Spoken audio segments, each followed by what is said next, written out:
We're so vain. This episode may be about you. Hello, my name is Marlon Schul. I have been helping patients with venous and lymphatic disorders for over 19 years, and I can say that blood clots actually change lives. I don't think that's a surprise to anyone. But today's session is really about blood clot risk assessment as well as an educational endeavor here.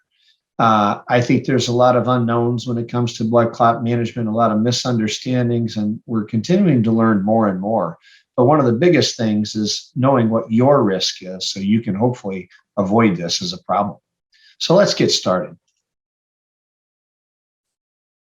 So 10 times the number of people suffer from venous insufficiency versus peripheral arterial disease. This is an image of a big and dilated small saphenous vein. This is something that we see in 9% of patients that present to our practice. Varicose veins are known to be a mild risk factor for developing thrombotic events, and it's something that's a very common problem that contributes to risk. Did you know that all age groups can be affected? This is an example of a patient with Klippel-Trenaunay syndrome. It is a disorder of venous, lymphatic, and bony abnormalities. Did you know that stasis ulcers affect 500,000 people at any given time, and that we roughly see 200,000 new stasis ulcers per year? That number actually may be bigger. These numbers came from a epidemiology look at venous ulcers around the year 2000. So here we are 22 years later, and I believe this is a bigger problem today than we even had back then.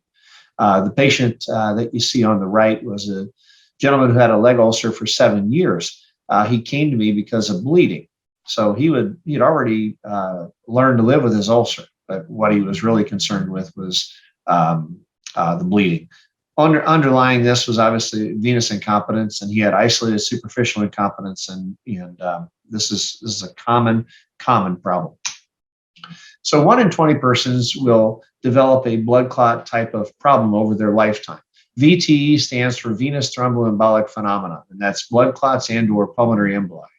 Roughly 500,000 people are hospitalized for DVT or pulmonary embolus each year, and that number is actually starting to shrink.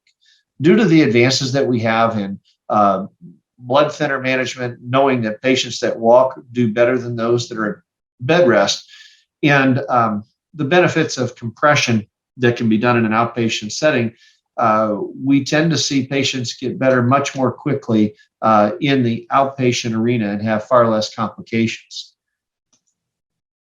Fatal pulmonary embolus represents the third most common cause of preventable death among hospitalized patients. This is a post-mortem image shared from Dr.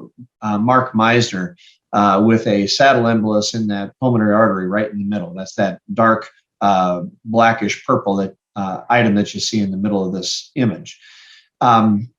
If you look at just blood clot risk in a hospital, it changes from time of admission as someone stays in the hospital. The risk actually goes up. As somebody goes from a regular ward and recovers from surgery, as somebody goes from regular ward, their condition gets worse. Say it's a pneumonia, and all of a sudden they're in the intensive care unit. Blood clot risk is what this talk is about. And again, in many instances, hospitals are not looking at risk and failing to provide prophylaxis. In fact, one particular study showed that 47% of patients who developed a DVT or pulmonary embolus failed to receive proper prophylaxis. Well, I don't think that you give everybody prophylaxis that's in the hospital. That is a medicine or device to help minimize the risk of clot. But I do think you should treat those patients that are at risk from clear risk factors. Again, something that we'll look at here in just a minute. Patients surviving VTE plus or minus pulmonary emboli are plagued with chronic pain and swelling. The image that you see to the right is a patient that's got post-thrombotic syndrome. You can see the extensive pigmentation from the knee to the foot. That lateral aspect of the ankle, unusual place to develop an ulcer. He actually has a ulcer. And again, this is from post-thrombotic syndrome. So vein facts, bottom line is that we've got the month of March is National DVT Awareness Month. This was declared in 2005 by the U.S. Senate. And around that time, higher attention was paid to these events. And Joint Commission and Center for Medicare and Medicaid Services have coined the term never events. In other words, as a patient goes through hospitalization, particularly with total knee and total hip and total knee replacement, the never events was basically an effort to eliminate reimbursement for the procedure to the hospital and to the specialist if, in fact, a patient suffered from a pulmonary embolus or DVT after the procedure. So bringing attention to the epidemic of DVT and pulmonary emboli has also brought some extra pressure to try to prevent events. And the reality is risk assessment is one of those ways you can prevent DVT. This is an app called the Caprini Score app. It's easily downloaded for free from any Android or Apple product. It's intuitive. There's not a question about these questions about whether they're positive or negative. It's simply a yes or no process, and I'm going to go through this fairly quickly. So one issue on this slide is that the number of patients used to validate the tool are well over 200,000. This is an older slide. Section 1, it's age and gender, and that's the gender you were assigned at birth. All statements that apply, it's elective hip or knee replacement surgery within the last month, broken hip, pelvis, or leg within the last month, serious trauma, multiple broken bones within the last month, spinal cord injury that resulted in paralysis, or a stroke within the last month. All of these things would place somebody at increased risk. So the third page, basically minor surgery planned less than 45 minutes, history of prior major surgery more than 45 minutes in the last month, visible varicosities, as we know through 3 separate studies, varicosities are an independent risk factor for developing a blood clot. And it's something that we have to pay attention to. History of inflammatory bowel disease, for instance, Crohn's or ulcerative colitis, and or swollen legs. And so if somebody has visible varicosities, in many instances, they'll have swollen legs. Right there, they've got 2 points in their risk score for DVT. Section 4, these are personal factors, overweight or obesity. They use the normal BMI of 25 as the cutoff. But keep in mind, if someone has a BMI over 40, that you can throw this all the way, they've got 3 times the risk of developing a DVT versus a normal weight person. So obesity plays a big role in developing not only advanced venous disease and leg ulcers, but also a risk for DVT. Heart attack within the last month, congestive heart failure within the last month, serious infection within the last month, or chronic obstructive pulmonary disease. And here's the interesting feature. Patients with COPD struggle to breathe all the time. If someone is going to the hospital with trouble breathing, especially if you've got leg pain or leg swelling, the chest x-ray is likely going to be normal, showing a chronic obstructive pulmonary problem, even in the face of pulmonary emboli. So when you look at lung disease or chronic obstructive pulmonary disease, if someone is having symptoms, they need a little bit more than just a chest x-ray when you go to the ER. It is a condition that can hide events.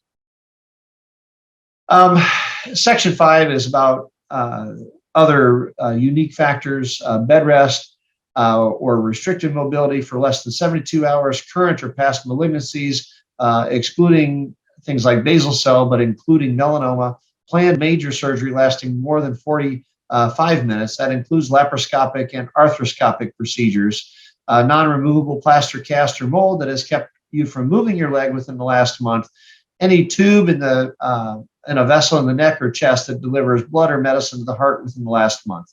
These are all conditions that increase the risk of blood clots.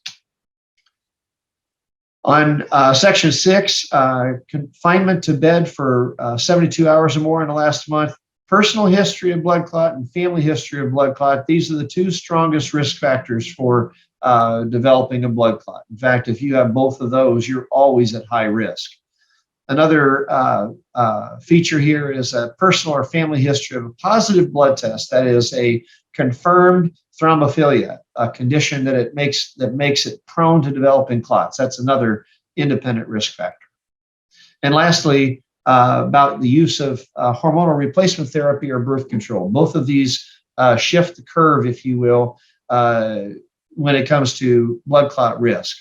If someone is pregnant or had a baby within the last month, in fact, that postpartum period is the highest risk time for developing a blood clot for a patient that's been pregnant. And the other historical feature really comes down to prior pregnancies, and that is a history of unexplained stillborn, recurrent spontaneous abortions, more than 3, premature birth with toxemia, and a growth-restricted infant. All of these are risks that we can identify when it comes to helping risk assess a patient. So bottom line is this app is free. It is something that anybody can take, and it's intuitive. This is not a difficulty, whether it's a yes or no. And at the end of the app, it'll tell you what your risk is. And generally speaking, anything 5 or more is going to be considered high risk. Now, what you do with that really is a discussion you have with your provider. So some take-home points here. Blood clot risk is personal, and you cannot identify risk by looking at somebody, by simply age or general health. Personal history and family history of blood clots in the legs or lungs are strong risk factors for developing a new clot. Clotting disorders have a prevalence of roughly 5% in the general population. And again, venous thrombotic events will occur in 5% of walking, talking Americans over a lifetime. Happy DVT Awareness Month. I hope that this educational session has helped you identify a tool in the Caprini score that you can use to help risk assess your patients if you're a provider, risk assess your family members if you have a family that you're concerned with. Thank you so much. Until next time.